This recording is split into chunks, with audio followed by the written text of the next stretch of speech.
Hello, everyone, and welcome back down here to the Gamer's Den with me, your host, Jordan, your master of lore and storyteller extraordinaire. So, those of you who've been following along, you know exactly what's happening today. We are going on with the Occultist Guide, taking a look at their implements and breaking down how they work.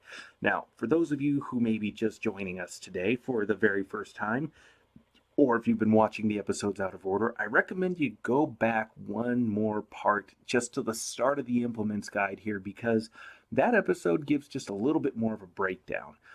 Suffice it to say, just as a quick recap, your implements cover each of the 8 different schools of magic, and each one offers its own variety of focus powers through which you can invest your focus points into in order to activate them, gain them, as the case may be. So, to begin with, just diving right on along into this here, we start off with divination. Now, for divination implements, you get books, crystal balls, goggles, harrow decks, headbands, lenses, and planchettes. So, these are the items through which you will use you will channel your focus and gain your focus powers and use your focus powers. Not only that, but this gives you access to your divination spell casting lists. So definitely important to have if you're going to be using divination spells. Now, for resonant powers, each time you put focus into a divination implement, you gain the following resonant power. In this case, it's third eye. You get a +1 insight bonus to your perception for every 2 points of mental focus you put into the implement up to your occultist level. At 3rd level, with 3 points invested, you gain low light vision. And at 5th level, with 6 points, you gain 60 feet of dark vision. And if you already have dark vision, this extends it out by another 30 feet. At 7th level, with 9 points in place, you gain see invisibility. And then at 13th level, with 12 points, you gain 60 feet of blind sense. And then at 19th level, capping off with 15 points invested into a divination implement, you gain 30 feet of blind sight.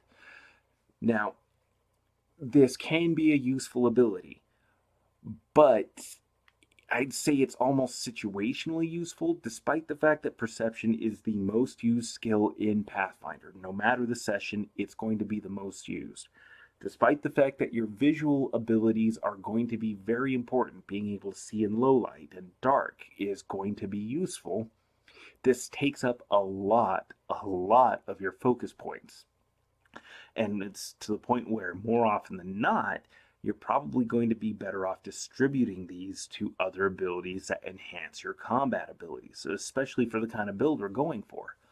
That said, I still like this ability, but from a mechanical standpoint, with what we are trying to do, you're not always going to be investing this many points into a divination implement. But when it does come up, it's very, very useful. But going on from there, all implements have a base focus power, and a power that every occultist will learn for picking up the implement. So for the divination implement base focus power, you gain sudden insight, which is an incredible ability. As a swift action, you use 1 mental focus to glimpse into the near future, and you roll any ability check, attack roll, or skill check with an insight bonus equal to 1/2 of your occultist level. You can use your foreknowledge once per turn, and it fades at the end of your turn if you haven't used it. So basically, this is something that you will use to help boost an attack. Well, just like it says, you boost an attack roll if you're making a strength check, or if there's a particular skill that you really, really need to nail, you can activate this as a swift action and boom, boost yourself by, 2, 5, or even 10 points if you make it all the way up to level 20 as an occultist. So this is great to have. It burns a mental focus, but you know what? It goes as a swift action, so it's not consuming, say, if you're making a full attack action against a target you really need to hit, you're not sacrificing all of your attacks just to get a little bonus. You're getting a solid bonus to one attack and then still be able to uh, continue on with your other attacks. And based off of how I'm reading this, since your first attack is going to have your highest total base attack bonus, you can go ahead and let that one roll and then apply this bonus to your second or your third attack in order to give yourself better odds of hitting at least twice in your turn. So definitely a very, very good ability. And then from the list of focus powers that an occultist who has selected divination for their implements, you get a very mixed list. The first one on the list here is Danger Sight. You use this ability as a swift action and expend one focus point at any time you are subject to an attack or have to make a roll versus a save, or for a save versus a trap, a spell, or some kind of spell-like ability. This will grant a bonus to your armor class or saving throw equal to 1/2 of your occultist level. It only lasts for one attack or effect and then immediately ends, and you have to be 3rd level in order to select this power. So because this uses up a swift action, you're going to be kind of choosing, are you going to be more defensive or offensive when you're comparing this with your sudden insight ability. But in terms of mechanics and gameplay, you can't keep swinging if you're dead. So boosting your armor class, giving your different saves a boost is going to be more useful in the long run. So definitely, play strategically, pay attention to what's going on. And, also one other thing that may help as a deciding factor is because you can use this as a swift action, anytime you're subject to an attack or something of that nature, where you're going to be taking some kind of harm, you can wait to see how much you need to roll by. Say you take an attack. Say your armor class is 18, and you're a level 10 occultist. Why you have an AC of 18, let's leave that aside for now. Let's just go with 18 as the number. And the person attacking you rolls a 24. Well, at level 10, you get a +5 bonus. Even if you activate this ability, that person's still going to beat your armor class by 1 point. So, no point in using Danger Sight. But if they roll a 23 or lower, then activate 23 or lower. If they roll a 22 or lower, then activate Danger Sight, because that's going to make your armor class count for 1 moment as a 23. And at 22 or lower, they have failed to beat your armor class, and thus you will not take a hit. So Danger Sight, definitely very useful, especially since you can kind of pick and choose when you're going to activate it. So it's really going to be helpful for you. But then we also have Future Gaze, which is not anywhere near as good. As a standard action, burn 1 focus point to look into the future as per the augury spell, using your occultist level as the caster level. You have plenty of other means of using this particular spell, plenty of other abilities to help in that regard. Future Gaze is not that great, especially since it's burning up a standard action. Granted, you're not likely to be using it in combat, but still. Standard action and focus point for this, it's not worth it. Don't pick up this ability. But one you should really think about picking up is Mind Eye. For Mind Eye, you use a standard action and 1 focus point to create a Mind Eye. The Mind Eye is invisible, but you can see and hear through it, and it's a fine-sized object, so it gets an armor class of 18. Any damage destroys it, but it is only affected by magic and magic weapons. It has a fly speed of 60 feet with a perfect maneuverability and can operate up to 1 mile away from you. You do have to concentrate as a standard action to control the eye and receive information through it, but the eye will see as you see, including dark vision, low light vision, see invisibility, etc., etc., and it lasts 1 minute per occultist level. You have to be 5th level to select this power. So this pairs up really nicely with Third Eye. And not only that, but because this object is fine size, it can fly through keyholes, under doors, and very narrow gaps and the like. So this is a very incredibly useful scouting tool. It's not something you'll use in combat, but as something to help set up and prep for combat, this is huge, massively useful, and is arguably a good reason for why you would be investing a significant number of your focus points into a divination implement, at least for an initial round of scouting. If you can get away with resting for a day so that way you can reinvest focus points into other implements to boost your combat abilities, well, hey, fantastic. But that may not always come up. But even still, with all that said, Mind Eye is still a very useful ability, and makes it well worth the fact that Third Eye requires so many points to activate the different levels of vision abilities. So, you know, definitely something to think about and make use of. But then the next ability you get for your divination focus powers is Object Seer. It's a full round action, and you expend 1 point of focus to gain insight into an object that you possess. You can ask one question tied in some way to the object, like the nature of its power, the identity of its previous owner, or the where the object was when a certain event took place. You will always receive an answer from the psychic impressions imprinted upon the item, but these can be cryptic and or misleading.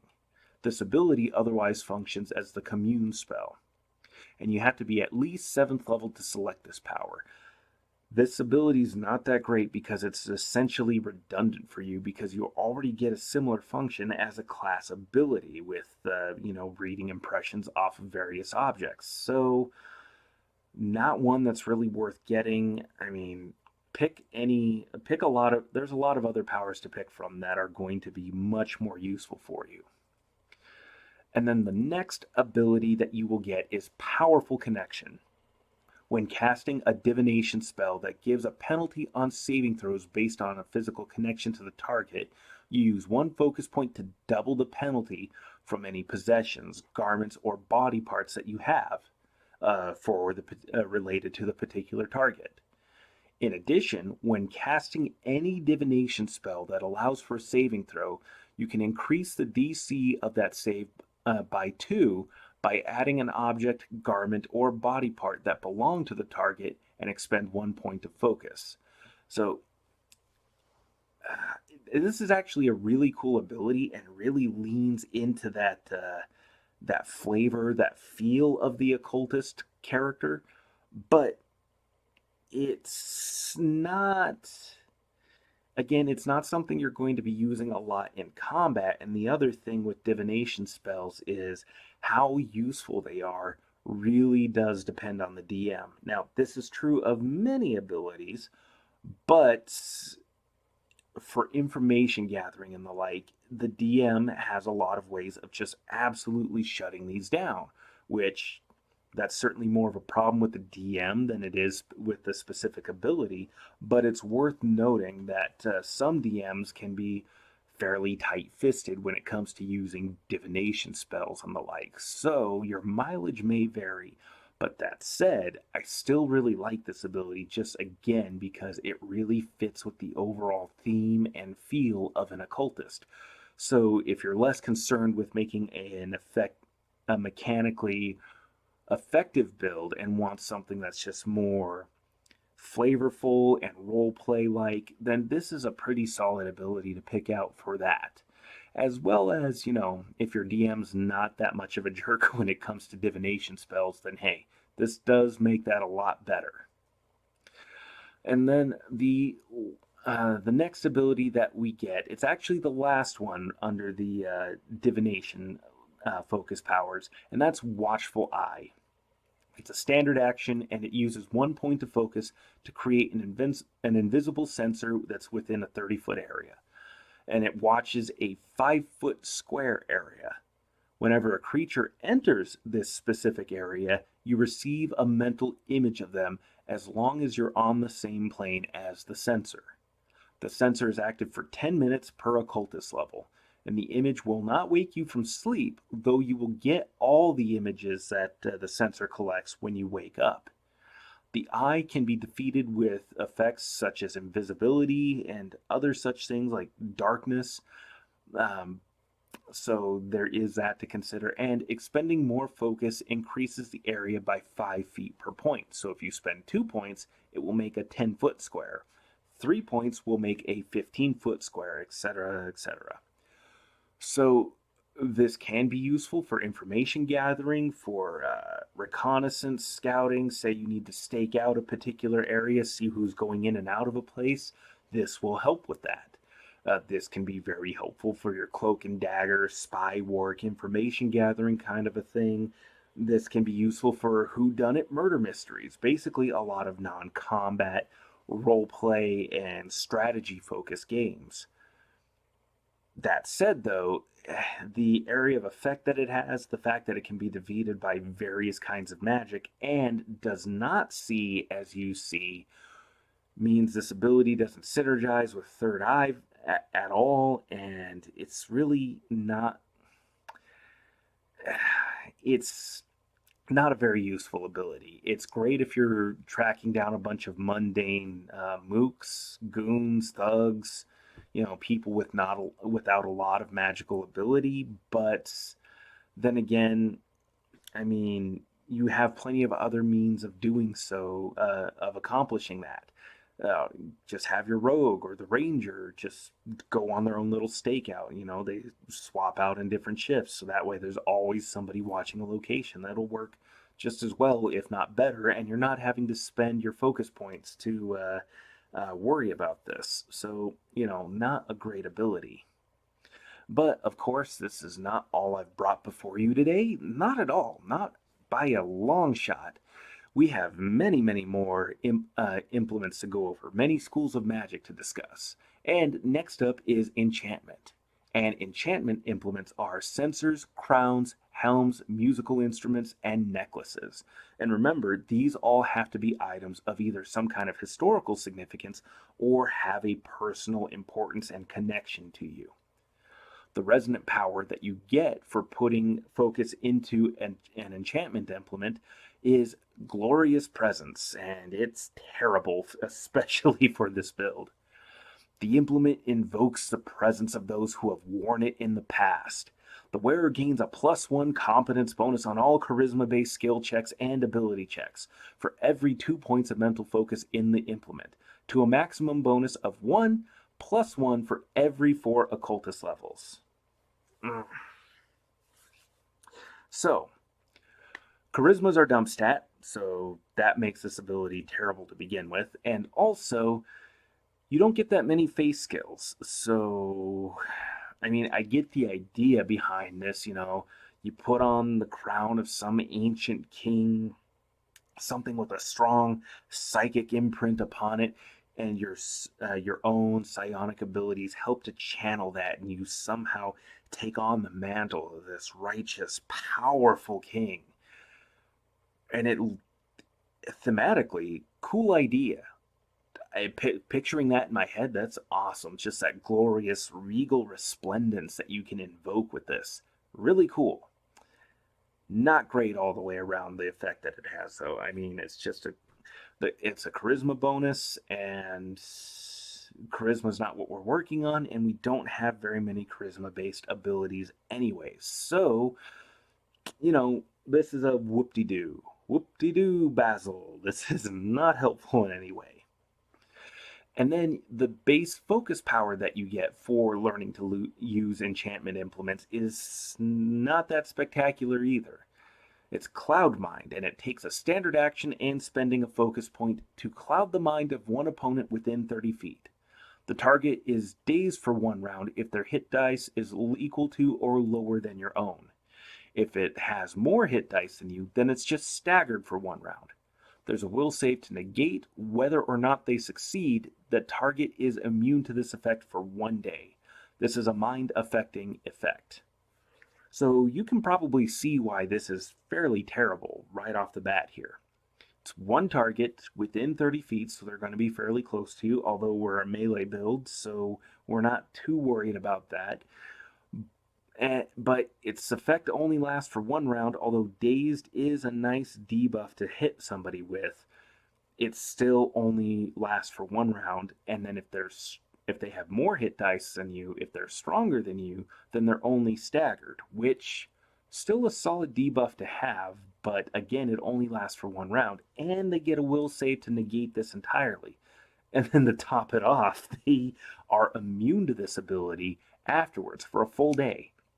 So this is not going to yield a whole lot of benefit for you. You're better off just really never using this one, unless it's absolutely crucial for whatever reason that you need them to stumble a little bit. And even then, good luck.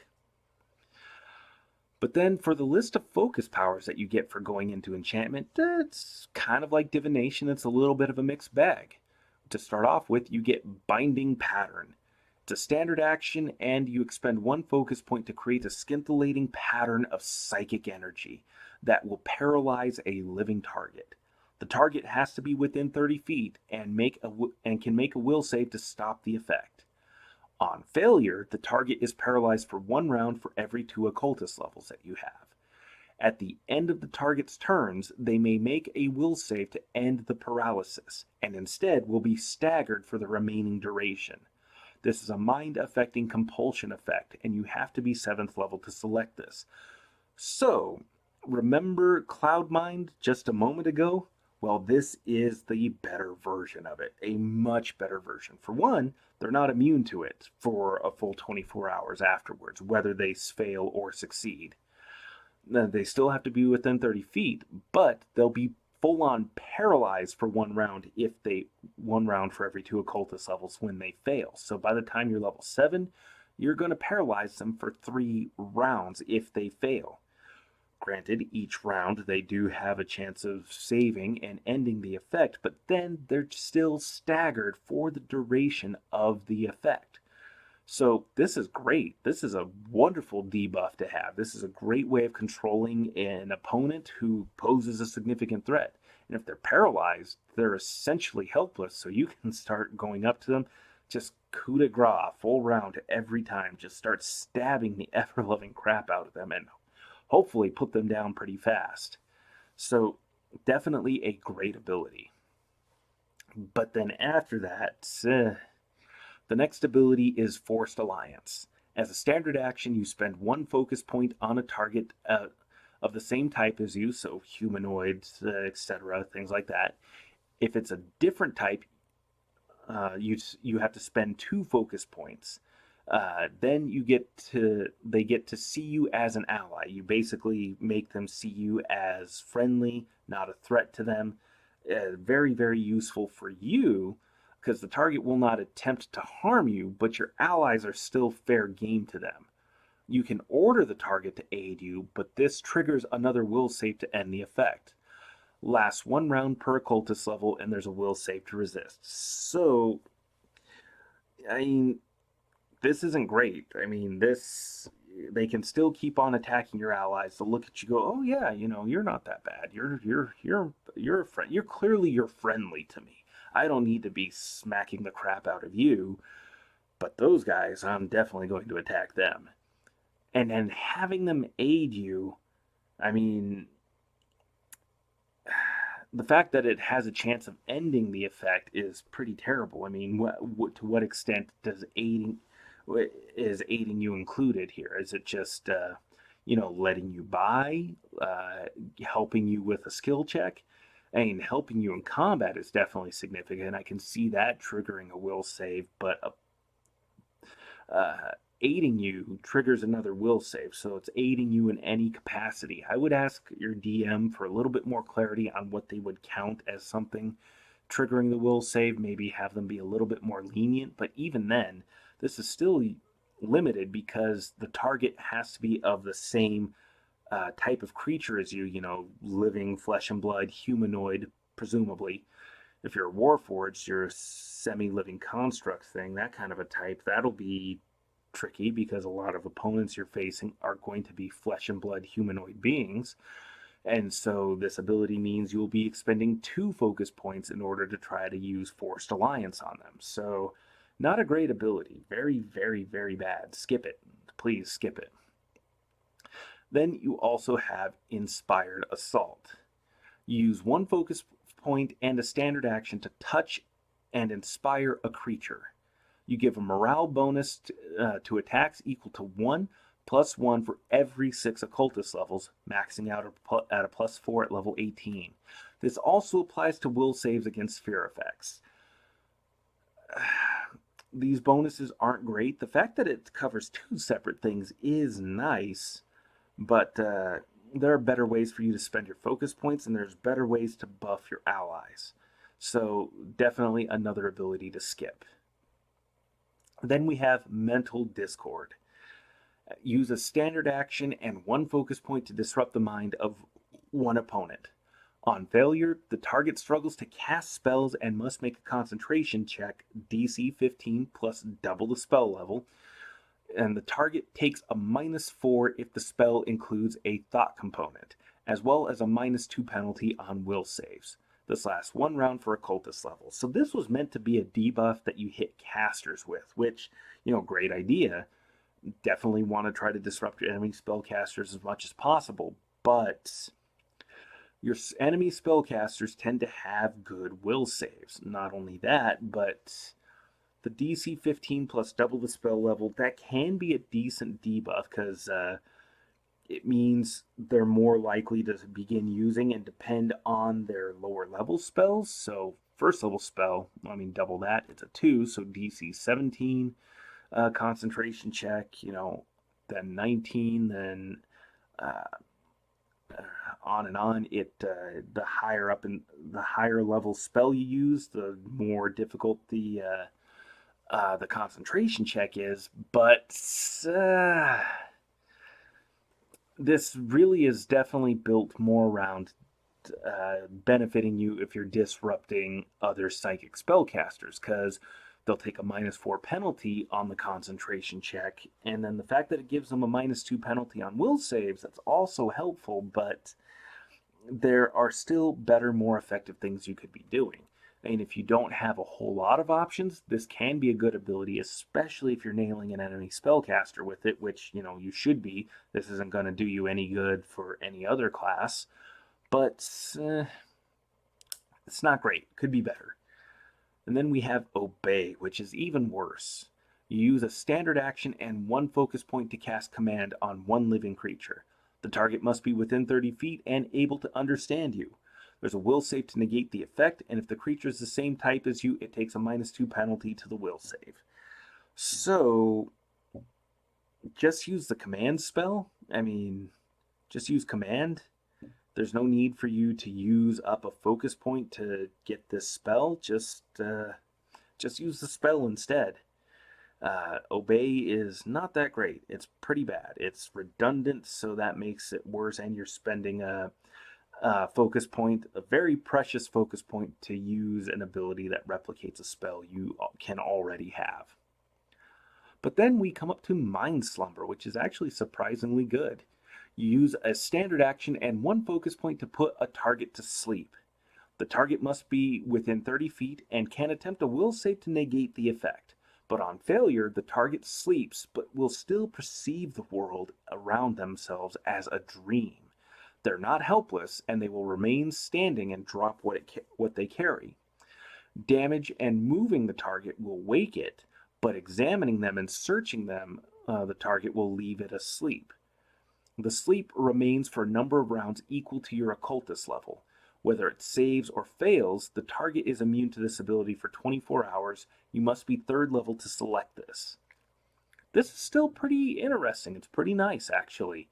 And it's a solid way of, for having a little bit of battlefield control. The fact that you can then search and basically, ransack whatever equipment the target has on them, that's kind of cool, especially if you're needing to, your goal isn't necessarily to kill someone. Although, even if your goal is to kill them or you need them out of the way for the fight, this is still, again, a solid way of doing it.